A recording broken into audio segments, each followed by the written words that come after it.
Hello everyone. I'm thrilled to welcome everyone joining us from around the globe for our event today. My name is Ashley Allen, and I am a climate change officer at the U.S. State Department. Today we are going to discuss the policy landscape around a very important issue, an issue described by President Obama as a challenge that will define the contours of this century more dramatically than any other. That issue, of course, is climate change. This December, 195 nations will gather in Paris with a major task on their hands to negotiate a global agreement on climate change. We're joined today by the two people who are coordinating the effort to craft this agreement. They serve as the co-chairs for the centerpiece of the climate negotiations this year. In negotiations parlance, this is the so-called Ad Hoc Working Group on the Durban Platform for Enhanced Action, or ADP. That's a mouthful. It's my pleasure to introduce them. Dr. Daniel Reifsnyder and Ambassador Ahmed Djoghlaf. Dan Reifsnyder is an American and has been leading international climate and environment efforts at the U.S. Department of State for 30 years. Ahmed Djoghlaf is an Algerian diplomat. He has led international efforts on biodiversity and served as a director with the Global Environment Facility. Thank you to both of our guests. And thank you to our viewers who are watching our live broadcast online and from U.S. embassies around the world. To ask our presenters a question online, please log into the live chat area beneath the video player on the webpage or tweet #AskUSCenter. In case you were wondering, the U.S. Center is the U.S. public outreach space at the UN climate talks. We feature a number of live events straight from the UN venue, so I encourage you to check us out again in December at youtube.com/USCenter. We will answer as many of your questions as possible throughout this program. Welcome, Dan. Welcome, Ahmed. I'd like to start our discussion with a very basic question. Can you tell us very simply what the climate negotiations are about and what is your role within them? Help us demystify this complex process. Dan, let's start with you. Okay, well, the climate change negotiations are about developing an agreement that would be applicable to all to address the threat of climate change in the post-2020 world. It has several aspects to it, though, because we're also dealing with the issue of pre-2020 action as well under Workstream 2. So I would say simply it's about trying to develop this agreement that parties agreed to do in December 2011 in Durban at the Conference of the Parties there. The one thing I would say is that I think our role is really to try to assist the parties. It's a party-driven process, but our role is to try to assist the parties in moving forward. And so I think, as Ahmed and I have discussed this a number of times, I think it requires doing everything that we can to help the process move forward, but doing nothing until it is needed. Mm-hmm. Okay, fascinating, fascinating. Ahmed, why don't we turn to you? Do you have anything to add to that very interesting explanation of the climate negotiations? It's very difficult for me to speak after Dan. but I will make maybe one step back and say why are we negotiating this agreement? As you know, since the beginning of the 80s, the science has demonstrated that the human activities, what we call anthropogenic reason, have led to unprecedented concentration of emission in the atmosphere, and in particular 6 gases, but in particular the CO2, the dioxide of carbon, and the methane. And therefore it has been proven that these emissions are at the origin of what we are witnessing, major climate extreme events, drought, floodings, rise of sea level, and so on and so forth.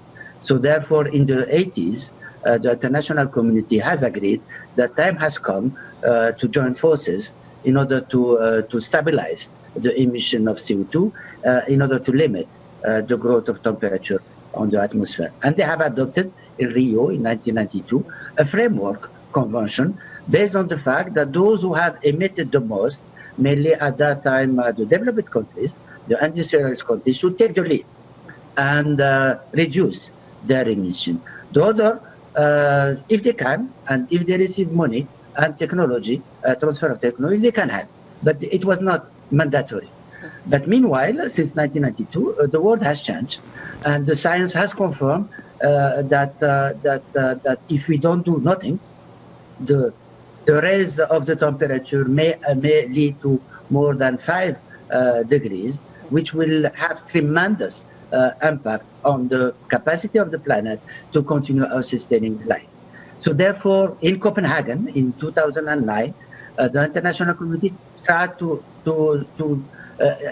attempted to adopt an agreement with the participation of all, and especially the new emitter of CO2 and greenhouse gases. It was not possible.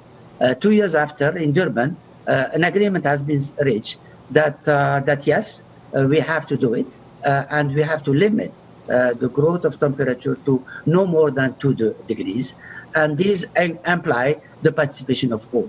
So in 2011, a committee has been established to prepare a legally binding document with universal participation, no one left behind, with the view of limiting the growth of temperature of no more than 2 degrees. And they have agreed that this should be done in December 2015. And meanwhile, Paris, France, has hosted. So therefore, it was agreed that by 2015, in December, the world will adopt a new universal agreement with the participation of all, with the view of limiting the rise of temperature to no more than 2 degrees. And 2 co-chairs have been appointed at the beginning, Norway and India. They changed with Germany and Trinidad. And Dan and I had the immense privilege to be appointed in December. So therefore, to lead the process when the plane, the Boeing or the Airbus was was about to land in Bourget, where the conference will be held in December.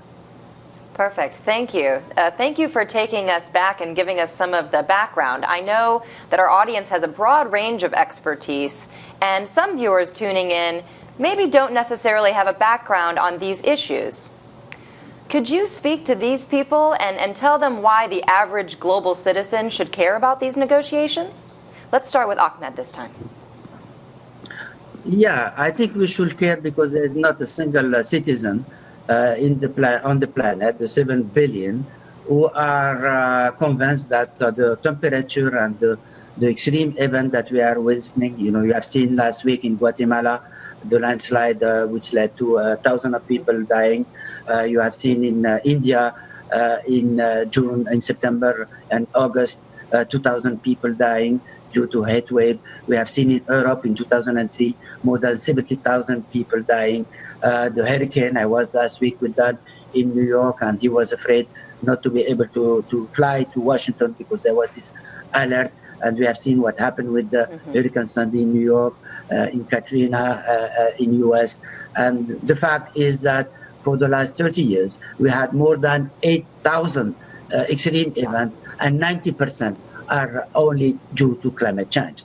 This has led to climate refugees, and some are of the view, and it's not some, it's the G7 commissioned a report on climate change and security, that the crisis in Syria is due to climate change. There was a couple of years of severe drought, which led to thousands of people fleeing the countryside and going to the capitals and to the urban area. And Sudan, for some, are also is considered as the first climate change war. Mali, and so on and so forth. The CIA, the Pentagon are telling us that climate change has now reached a dimension which lead to peace and security. Water scarcity has been identified as one of the major causes of tomorrow, war and conflict. And some are predicting that even nuclear arm will be used to ensure, the safety of the natural resources transport. Water scarcity. I'm coming from a country where severe drought is a major issue, and the rainfall has been reduced by 32% since the independence 50 years ago, with dramatic impact on food security. FAO is telling us that owing to climate change, more than 50 million tons of agriculture product will be missing on the market due to the scarcity of water. Sea rise level, the experts are telling us that more than 1 meter of sea rise is expected. So therefore, small island like Tuvalu, like Marshall Island, the oasis, the small island state may disappear. Tuvalu has been the first country in the world to declare to all its population, 10,000, requesting the status of refugees, because they know that life will not be possible if the water continue to rise. Health, owing to air pollution. It is proven in Algeria, for example, we have every year more than 44,000 new cases of cancer, and the experts are telling us that 25% of these causes of cancer are due to air pollution. With heart attack, asthma, respiratory diseases. So the ocean also, owing to the warming of the planet, the ocean is becoming more and more acid. For the last 30 years, the acidity of the ocean has increased by 30%.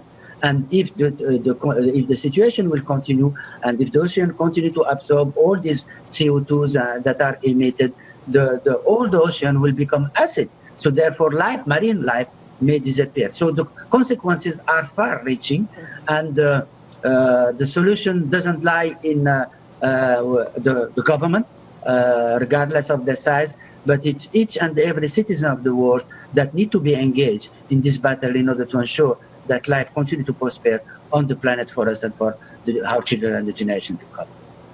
Thank you. Thank you. That is a long list of compelling reasons why we should all care about this issue. And I, for one, am convinced. So let's go ahead and dive right into some of our questions from our online audience. I'll ask this one to you, Dan. When is the last date for submission of INDCs? And if you could maybe help us understand what these INDCs are and how that sort of fits into the process. Sure. An INDC is a term that's been coined in I think it was in Warsaw at our Conference of the Parties there a few years ago. It's an intended nationally determined contribution. These are the sum total of the efforts of each party to contribute to the solution, to contribute to trying to meet the objective of the convention. And the objective of the convention, I should just say, is to stabilize concentrations of greenhouse gases in the atmosphere at a level that would prevent dangerous human interference with the climate system. More recently, as Ahmed pointed out in his answer to your first question, parties believe that we need to remain below 2 degrees or below 1.5 degrees centigrade of temperature rise in order to avoid the most severe impacts of climate change. So, intended nationally determined contributions, there was a call in Lima for parties to submit these as early as possible, and if possible by the 31st of March this year. Many parties did so, but actually the Framework Convention on Climate Change Secretariat is in the process of preparing an analysis, an assessment of what all of these INDCs add up to in terms of the actions that countries are taking. The report they have to produce will be issued, I believe, at the beginning of November, so beginning of next month.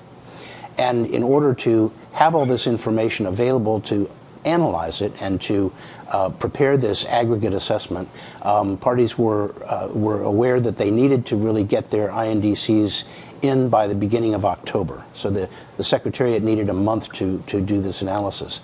So there was a big flurry of submissions that came in particular last week from many, many parties. I believe that, I could be mistaken on the number, but I think now we're at a level of 148 parties that have submitted INDCs out of the 195 that you mentioned.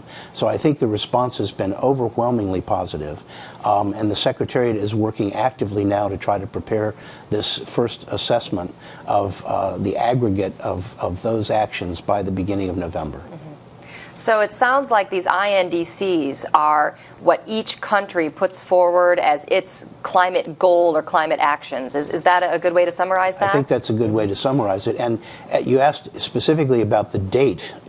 There is no date, really. I think we're very hopeful that the other parties who've not yet been able to submit INDCs will do so as soon as possible. But in terms of the analysis that the Secretariat is preparing, the sort of cutoff date for that first look at this was the beginning of October. Beginning of October. Great. Well, that actually leads very well to our next question, a follow-up from our online audience.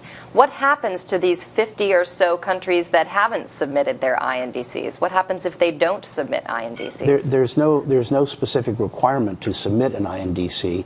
I think it's countries are doing this in recognition that, as Ahmed said, we all have a part to play, and everyone must seek in his or her own way how to contribute to the solution, because it's a problem. You were asking previously, well, why should we care about this? I think really two reasons. One is because the impacts of climate change are going to be experienced by everybody globally in different ways, but everyone will feel them. And Ahmed was very detailed in telling you the many different ways this could happen. But in addition, the emissions of greenhouse gases in any part of the world affect the entire atmosphere. And so it doesn't matter where you are in emitting these emissions, all of the emissions add up and affect the atmosphere. So those reasons, everyone will experience the impacts, and emissions anywhere are going to affect the atmosphere. Great. Well, thank you everyone online for those great questions. Let's keep them coming in. Keep asking them in the chat space below the video player or on Twitter using hashtag AskUSCenter. We just Ashley, yes, can please, I intervene on this? Please, because please. I think it's important. In Algeria, we went through this preparation of this contribution. And I can tell you that it is, and Algeria is a middle-income country, so with quite a significant capacity. But I can tell you that was not an easy exercise.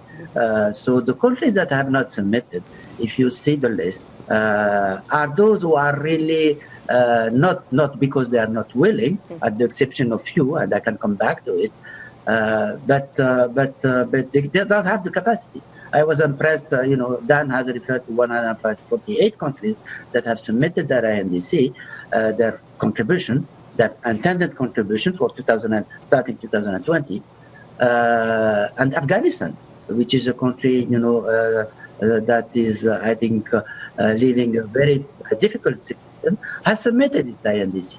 So the poorest countries, I think, are still struggling to submit it, and there is no doubt in my mind, because the deadline is that during the entry into force of the agreement, which is expected to be in 2020, those who will adhere will have their contribution penalized. So I have no doubt in my mind that the international community as a whole will be ready when this plan will enter into force. We know that, for example, some OPEC countries have not yet submitted their contribution, but we know that this will be coming. There were some circumstances, and I have no doubt, because an agreement has been reached, as I said, in 2011, that this agreement will be universal, and it was based on a bottom-up approach, which was different from the past approach. The past approach in Kyoto, for example, was a top-down. So someone decided that a number of countries, 42 I guess, will reduce by 5% their CO2 emissions. But for this process, which will make it quite significant and unique, it's the country that they determine in all sovereignty how they can make their contribution. And therefore, I have no doubt, because an agreement has been reached in 2011 to have this agreement universal based on nationally determined contribution, that all the 196 parties will be ready when this agreement will enter into force. So far, as Dan has said, we have 148 countries. So regardless of the number, I think it's more than 85% of the emission of the CO2 that have been by the countries emitting more than 83% have submitted their INDC, which is just temporary, intentional, provisionary, and therefore it's a major breakthrough. And we applaud, and I take this opportunity on behalf of Dan and I to really congratulate the countries that have submitted their INDC, and especially those that have a significant contribution, and I refer in particular to the US, to the EU, and other major contributor to these CO2 emissions. Thank you, Ahmed, for that clarification. We appreciate that. Let's move in a slightly different direction now. We have a question from our online audience. Tomas is asking about the role of the private sector. How does the climate agreement process deal with companies that pollute greenhouse gases? Dan, go ahead. Well, I think that there has been a recognition over the years. I've been dealing with this issue since 1989.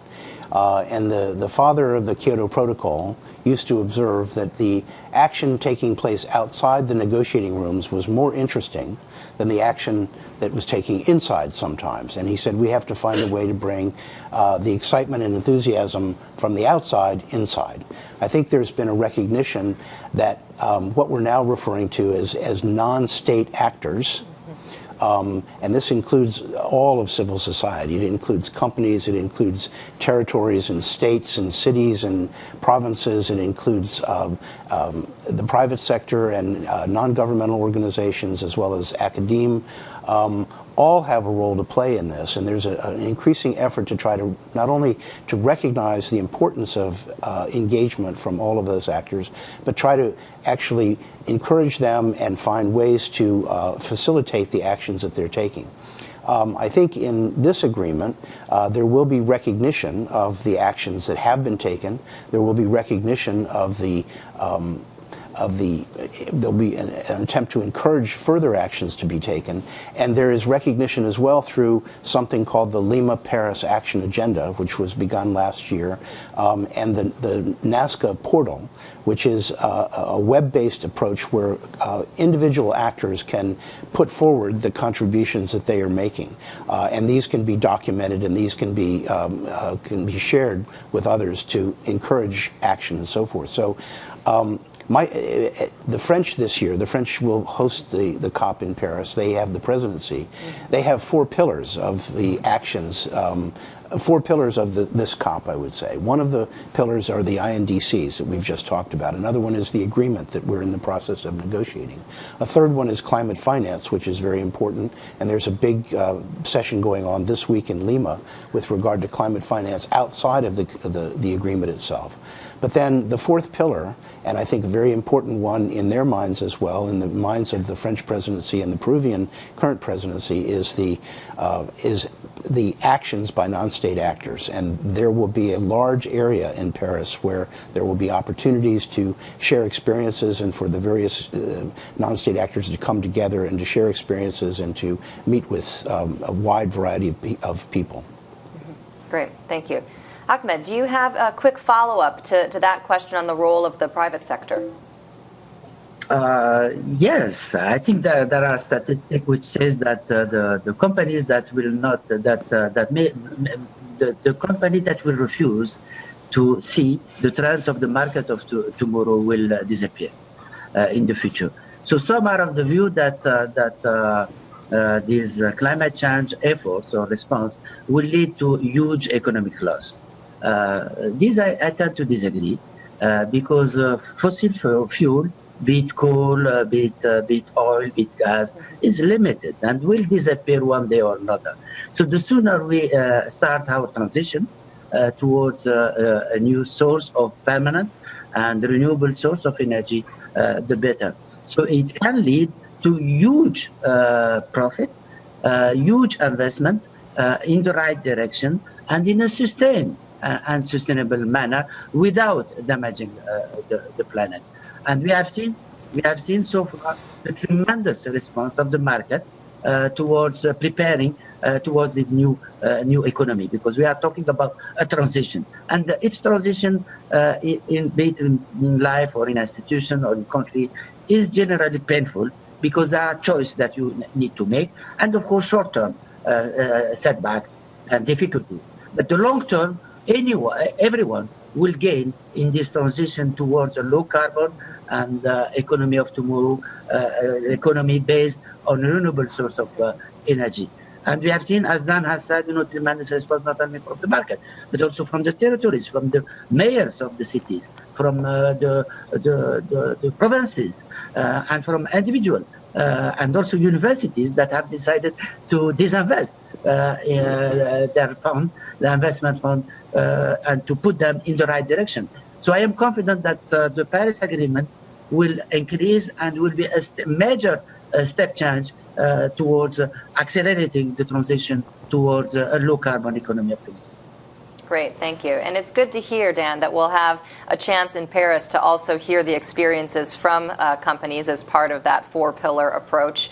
And many of those companies we'll hope to hear from the U.S. Center, so be sure to tune into those events and we can hear directly from the horse's mouth, so to speak. Now I'd like to ask a question that I think goes directly to you, Ahmed. Our viewing group at the American Center in New Delhi asks, how will the climate conversation take into account the needs of developing countries? They mentioned development comes with a price tag, which is often harmful to the environment. How will developing countries be taken into account in this process?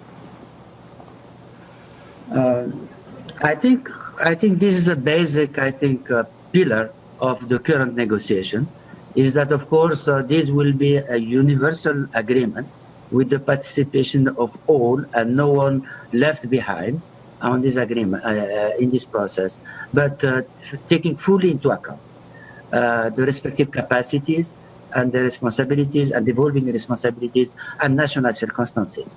So if in this framework that the parties are negotiating, of course, it's universal, but taking fully into account that, for example, Haiti cannot have the same commitments and the same delivery of responsibility than the US.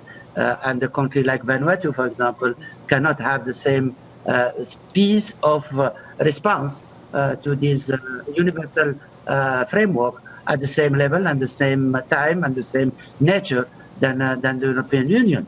So therefore, the principle that this commitment will be tailored towards based on the capacities and the circumstances, but also the evolution. The world of 1992, which led to the Framework Convention on Climate Change, is no more the world of 2015, and I'm convinced that the world of 2050, because we are talking about lasting and durable agreement, will be completely different from the world of today. And those who have emerged as a new emerging economy with major emission, as you know now, China is one of the biggest emitters of the world, cannot not to be taken into consideration. So it's a living, adaptive agreement which will take into account the evolving situation of the world and therefore the evolving responsibility of those who are emitting these gases that are at the origin of the climate change crisis. Great, thank you. I'm glad you mentioned China because I think something that's on everyone's minds is the relationship between the U.S. and China and how the various presidential statements that have come out affect this process. Dan, can you comment on the world's two biggest economies' role in this process? Well, I think that many people have said that the actions of countries like the United States and China are critical. Because they send a signal to the other actors, those whose emissions may be less, of what is the direction, what is the path forward, and what are those who are in the best situated to address this problem going to do about it. So the fact that the United States and China last November stood together, President Obama and President Xi in Beijing stood together and announced the actions that they intend to take, I think was electric in the world. It sent a very, very positive signal to the negotiators who met later in Lima of what they could expect, and I think it presented a kind of challenge to other countries to step forward as well. If these two countries, who so often in the past have had very distinct differences, could come together in this way and take this action together, it's a very positive sign for the world, really. I think the other thing I should just mention, the other thing that put wind in the sails in Lima last year was the fact that countries had also pledged $10.2 billion to the Green Climate Fund, the new fund that has been set up to begin to assist developing countries through the public sector funding, in addition to the private sector efforts to meet this challenge. So I think both of those actions were very significant and really, as I say, put wind in the sails of the parties last year in Lima, and I think that wind still blows. Good, thank you, thank you. Ahmed, do you have anything to add on the U.S.-China relationship? Yeah, I cannot say it, but I will say it. I want really to pay tribute to the leadership of the President of the United States of America, Mr. Barack Obama, on climate change. And I think, as Dan has said, the initiative that the President of the U.S. has taken with China on the 12th of November last year has been a major step change in the negotiation, and send a very strong signal that the two major economies of the world, and therefore the two major polluters of the world, are determined to assume their responsibilities. And I think the announcement made in August about the aircraft, the decision on a national plan for climate change, and also last week, follow-up statement, joint statement between China and the U.S. during the visit of the President of China in Washington was also terrific and fundamental, I think, step forward toward the principle that we just referred to, that those who are the lead should take the lead in leading climate in economic and financial terms, should take also the lead when it comes to climate change. For example, also the initiative that we have just heard about the visit of Angela Merkel in India. We just referred to India and the $2 billion that Germany is going to provide to assist India to accelerate his transition. The French announcement also during the General Assembly about doubling their ODA on climate change. These are terrific, I think, announcements that convince us that in Paris on the 11th of December, hopefully at 6 o'clock, we will have a universal agreement, but not only universal agreement, but also at the same time, identification of means and a work program and deadline in order to ensure that this document will not know the same fate than the Kyoto Protocol, and will be something which will be implemented and something which will deliver results on the ground with the participation of all. Thank you. Well, thanks for all these compelling questions coming in over the web. Please keep sending them in using the online chat space or hashtag AskUSCenter. So let's go back now to our online viewers for another question. Darren Power asks, there are often spoilers in peace negotiations who basically try to obstruct the process. How will you, as the chairs, deal with countries if they act in an obstructive manner at COP21? Getting into the interesting ones now. Go ahead, Dan. Well, as I mentioned earlier, it's really the role of the co-chairs to help facilitate the discussions among the parties. I think our sense, as Ahmed was saying, is that there is a strong will among all of the parties this year to reach an agreement in Paris. I think that will is quite different from the situation that we faced in the run-up to Copenhagen in 2009. And my sense is that if there are any spoilers in this process, if there are those who don't want to have an agreement, I think their job is going to be very difficult, because I think there are too many parties, north, south, east, west, and so forth, all of whom want an agreement. I don't think our job will be to try to enforce something. I think the other parties will exert the pressure on them. Mm-hmm.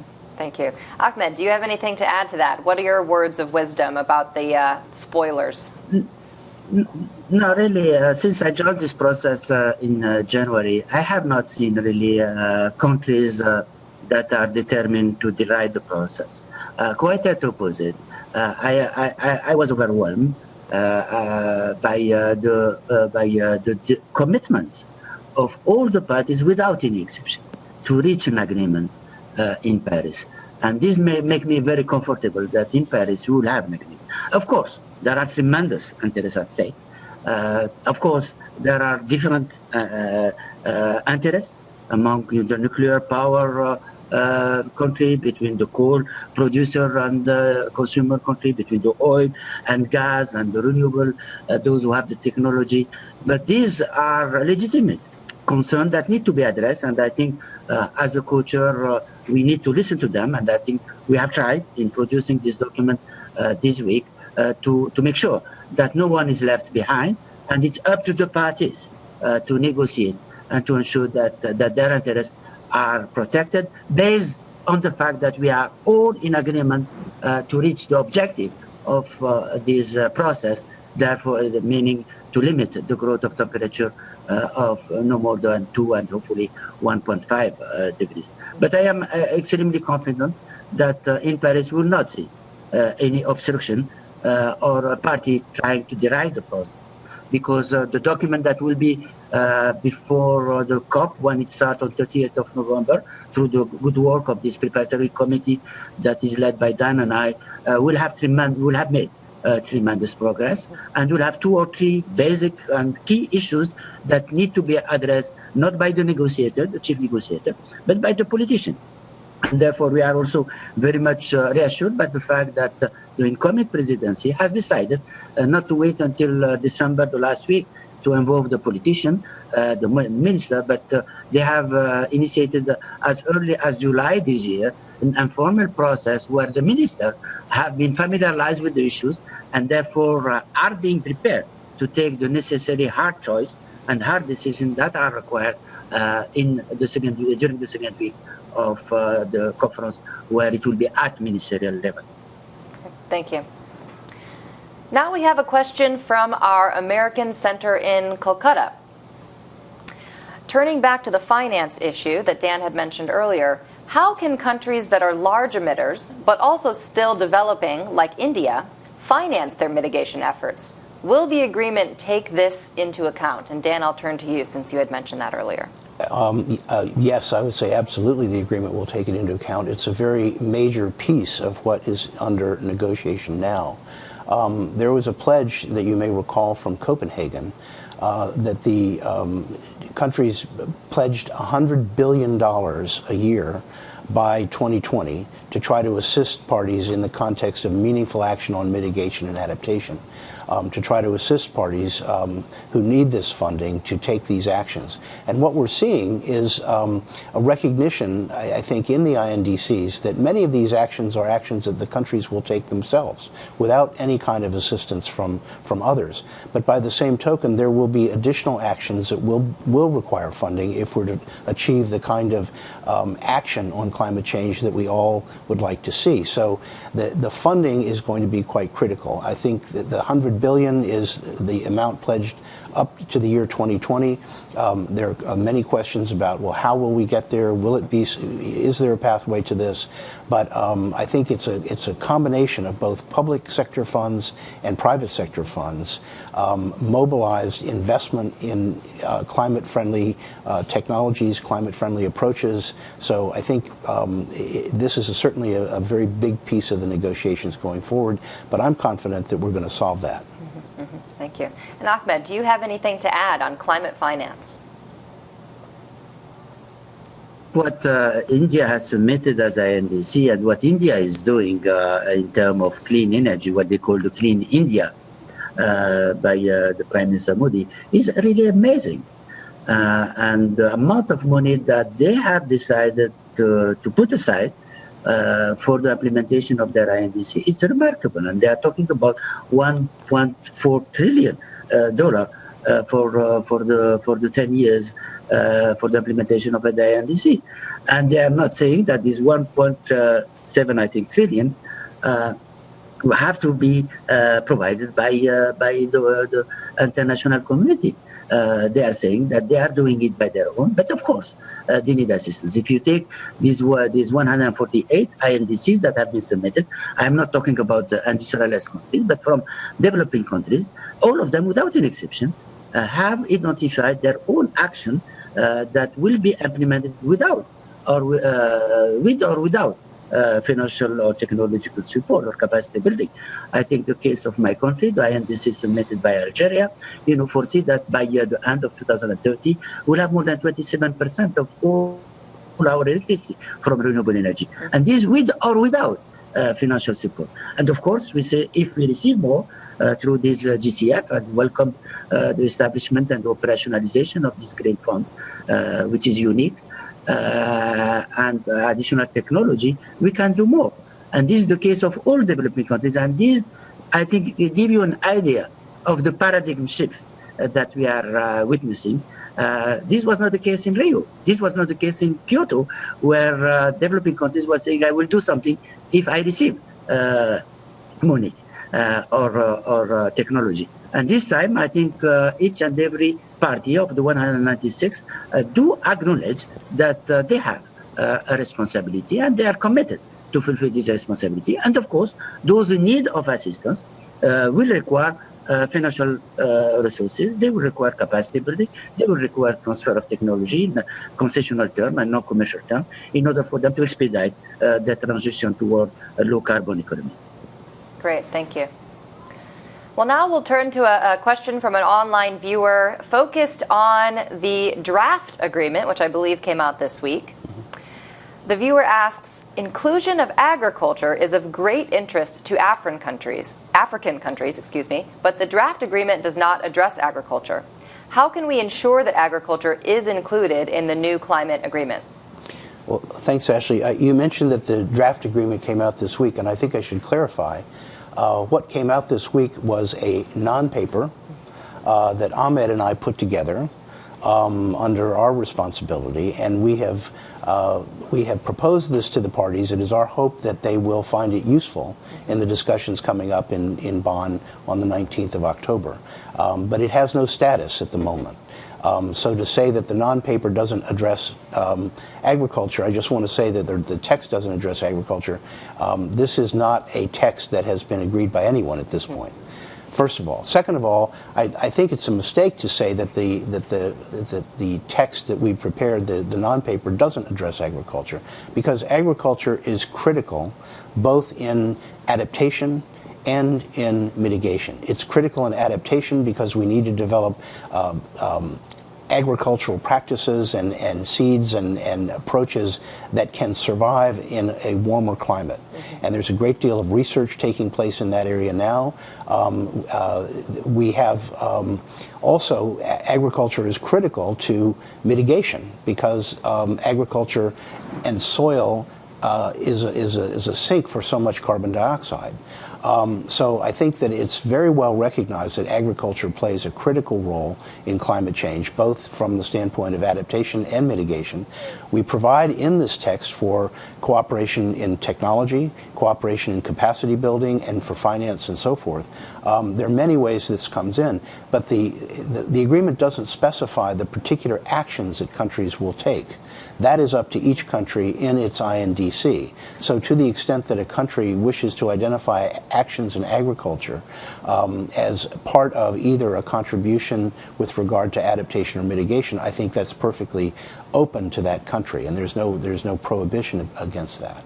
But in addition, I would just point out that the work that we're doing under this agreement, or that we propose to undertake under this agreement, is not the only thing that has been done over the past, as you mentioned, 30 years with respect to climate change. We have a whole series of decisions and actions that have been taken under the Framework Convention on Climate Change every year ever since the first Conference of the Parties in 1995, and many of those decisions also deal with agriculture. I know this was a big issue, for example, in Durban, where I led the effort under the long-term, the Ad Hoc Group on Long-Term Cooperative Action, the group that preceded the ADP. So I would just say, do not fear. Agriculture is a major piece of the answer to climate change. Thank you. And Ahmed, do you have anything to add on agriculture in the agreement? Yeah, I think Dan has said it all. This text is not the agreement. It has been produced based on the mandate that we have received, Dan and I, when we closed the last meeting on the 4th of September. And the parties requested the co-chair to prepare a non-paper containing a basis of negotiation on containing, of course, the draft agreement, but also the work program covering the interim period between the end of the conference on the 11th of December 2015 and the entry into force of the agreement in 2020. So it's the basis. And as Dan has said, it's not a sectorial agreement. As Dan has said, the agreement is based on country priorities and the INDC. And when they are finalized, the INDCs, the final contribution will indicate the priorities of the government. And it's not right to say that agriculture has not been referred to. I think if you see the preamble, it makes a clear reference on the intrinsic relationship between climate change, poverty alleviation, poverty eradication, and sustainable development. And the decision on those fully, the result of the Heads of State Summit, which was held last week after years of processes, the new agenda, so the post-2015 agenda, the 2030 Sustainable Development Agenda, and it's fully endorsed the result. And of course, there are many goals that are of direct relevance, not only to agriculture, but also to vital issues like water, like infrastructure, like land degradation, like restoration of land, and so on and so forth. And even the preamble of the decision make a reference to restoration of land, which is critical to food security, and make also reference to food security. But not go to the detail, because this agreement is not adopted under the FAO, which is the specialized agencies existing since 1945, and they are the legitimate body to implement and to operationalize this agreement from an agricultural standpoint when it is adopted, when we are into force, which is the case, of course, of the World Health Organization to operationalize the principle and the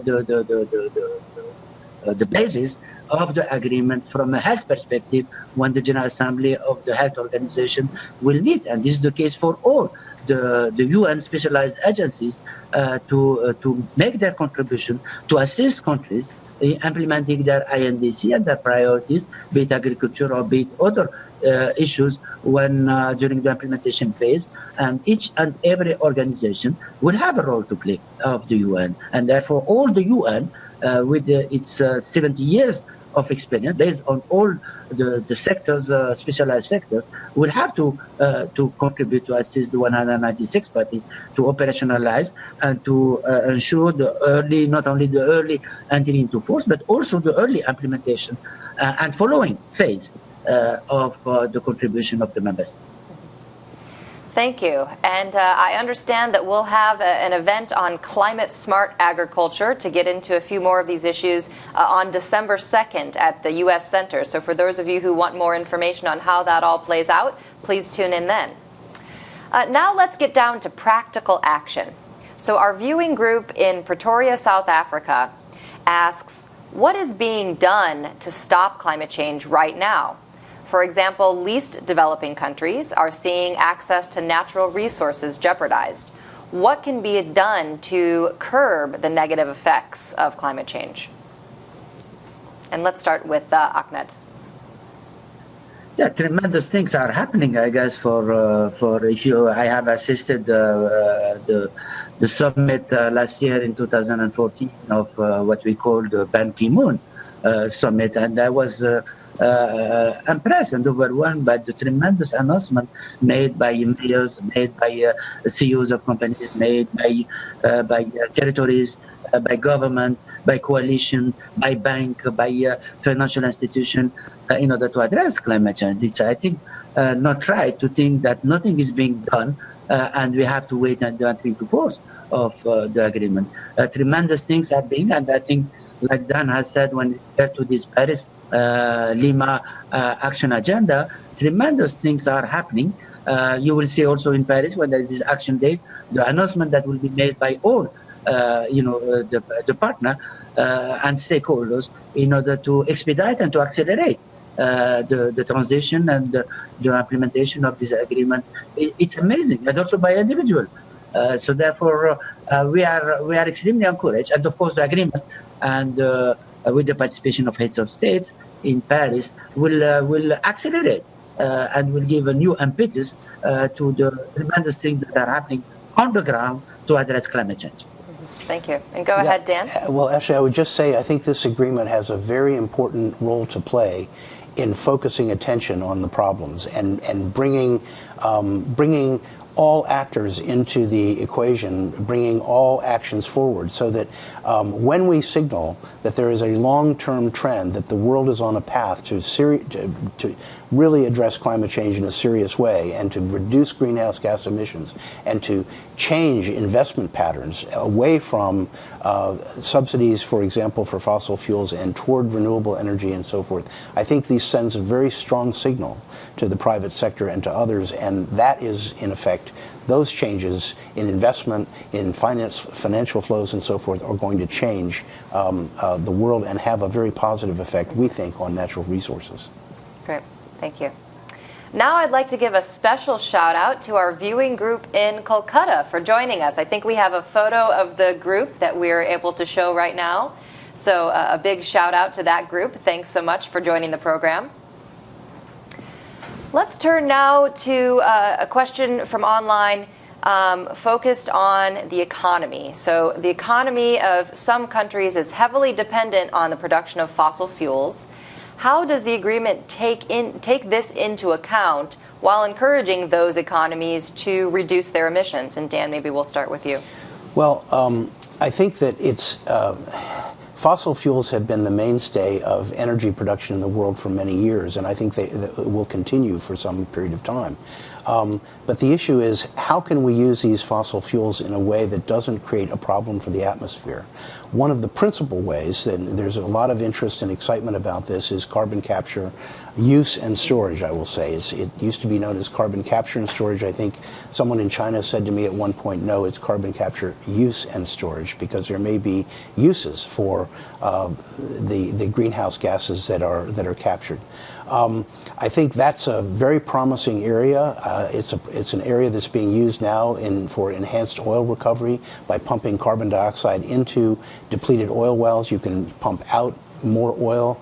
There are efforts that I know between the United States and China to look at actually using carbon dioxide for reverse osmosis to try to produce water from groundwater supplies through a reverse osmosis type of process.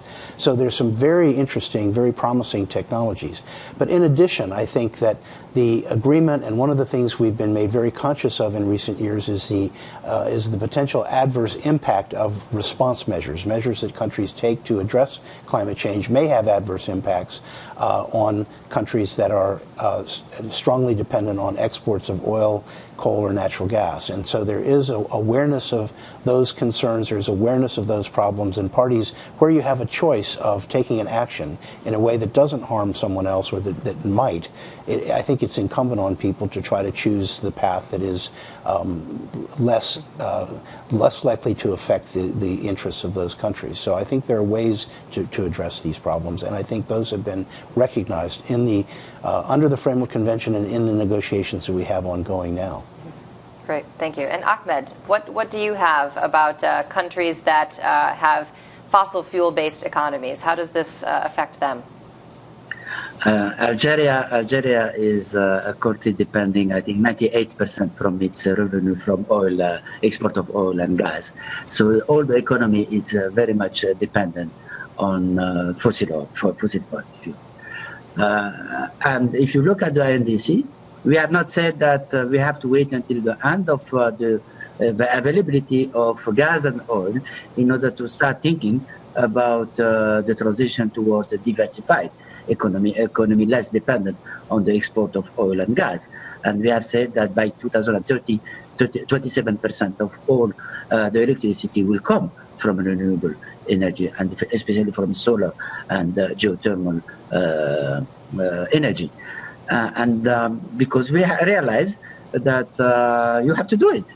And of course, you have the choice of continuing depending exclusively on your export of oil and gas until the resources is depleted, and facing tremendous problem when you will have no more resources to finance your economy and your needs, or start right away the transition.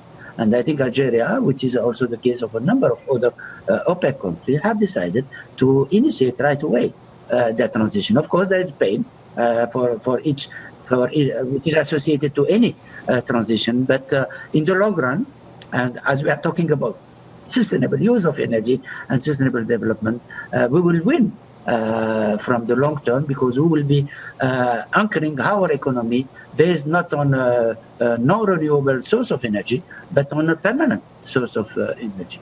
And this, of course, will create new opportunities, new job opportunities, new avenue for trade and commercialization of this solar and geothermal energy to outside, to Africa, to African countries and elsewhere. So huge possibilities are open. And as Dana said, meanwhile, the issue of response measures are being addressed, the issue of loss and damage are being addressed in this agreement. But in the long run, we will all gain. For fossil oil or coal producer will all gain from the implementation of this agreement, and we will all gain towards an economy which is less with less CO2 emission. Great, thank you. Now, we only have a few minutes left in this very engaging program, and I want to be sure to have two more questions. So I'll ask you to keep your answers brief to these final two questions. So first, we have a Twitter user named Smart Girls from Africa, or Smart Girls Africa, I think is the Twitter handle. How are youth involved in crafting this new climate agreement? And Ahmed, I'll ask you first. How are youth involved? We have at each our meeting, Dan and I, a meeting with what we call the stakeholder, the major group of the UN since Rio, and the youth are part and parcel of this. In addition, Dan and I have lunch here in Montreal on the 17th of September with the Prime Minister of Quebec, a fantastic initiative to engage the children and the youth in this process. We call it Draw the Heart, Dessine la Terre, which is amazing, I think, campaign in order to engage the citizens of tomorrow, the children of today, bringing their voice to the attention of heads of states. And we'll encourage all the children of the world to take part of this fantastic initiative by Jean Lemire, the ambassador of the UN on the Green Wave, which is a campaign to engage youth and children on issues related to environment in order to ensure that their voice is being heard in Paris by the policymakers and the heads of states. Okay. Actually, if I could, I would just mention that I've taken the year off this year, and I'm serving as a visiting scholar at the University of Virginia. I was just there yesterday meeting with students in two different classes, and including a woman who's going to head the Sustain Us effort in Paris this year. So we talk, as Ahmed said, frequently with students. The issue of the intergenerational aspect of this agreement cannot be ignored. This is an agreement about the future. It's an agreement about the youth, and it's about the planet we will leave to them in the future. So I think people are quite conscious of that aspect of this negotiation and this effort, and they're very centrally involved. Thank you. Okay, I think, Dan, I'll just ask you this one so that I can fit one more question at the end. The American Center in New Delhi asks, what are the penalties for countries that fail to abide by an agreement? Well, let me say that when people fail to abide by international agreements, I think what we found under other international agreements dealing with environmental questions, it's not a question of any kind of conscious effort not to abide by the agreement, but an inability to meet the terms of the agreement. And when we've had problems in other areas, we've said, okay, you've failed to meet this condition, you failed to take this action. What is the reason behind that? Why are you doing this? And in most cases, it's not a lack of will, it's a lack of ability, lack of means or know-how or finance or various kinds of things like that. So the emphasis under this agreement is not on penalties for non-compliance, it's on facilitation, how to help people comply, because we all have an interest in the planet. This is our home. We all have an interest in safeguarding the planet, and the point is, how do you help people to achieve that compliance that will help safeguard the planet, which is, after all, their home too? Thank you. And I'll ask for your brief answers to this final question. If we reach an agreement in Paris, is that it? Do we solve climate change? Is that the end? Ahmed? Not at all. We are saying that Paris is not the end of the road. It's right at the opposite, the beginning of a new journey. And therefore, we have in this document that we have made public, we have also highlighted the roadmap after Paris and before the 1924, and of course after the 1924. It's a new journey. It's not the end of it. And I will just comment on your last question. For someone who has spent all his life on environmental issues, I don't believe in punitive action. I believe on education, sensitization. We have thousands and millions of laws to prevent criminalities, and it's not for this reason that the prisons are empty. But by educating, by sensitizing, by engaging the people, I think we will make the difference. And what about you, Dan? What's next? Well, having worked on this issue since, as I said, I like to say I've been working on this process since before there was a process, since 1989 and the first meetings of the Intergovernmental Panel on Climate Change. I know that this is an issue that's going to continue well beyond my tenure and well beyond the meeting in Paris. I think what we're trying to do at this point is take a new turn, a positive turn for the future, but there is much work to do. And the young people today who are out there who are wondering, what is the future for me? There's an awful lot of work in this area. It's going to be a great growth and a great employment opportunity. So I would encourage people to get involved. Thank you. Thank you. Well, unfortunately, we've run out of time, but I'd absolutely like to thank our guest in studio, Dan Reifsnyder, as well as Ahmed Djoghlaf, who joined us remotely from Montreal. So thank you for joining us. And a big thank you to our online viewers from around the world who participated in this chat and submitted all of those great questions. I think we hit every topic we could have hit in an hour. This program would not be possible without your participation and your interest in this important issue.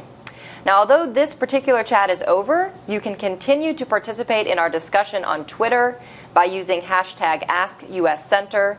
And don't forget to come back here to the Climate Partners website and to visit our US Center YouTube page, where we will stream climate-related events live beginning November 30th. Goodbye for now, everyone, and thank you.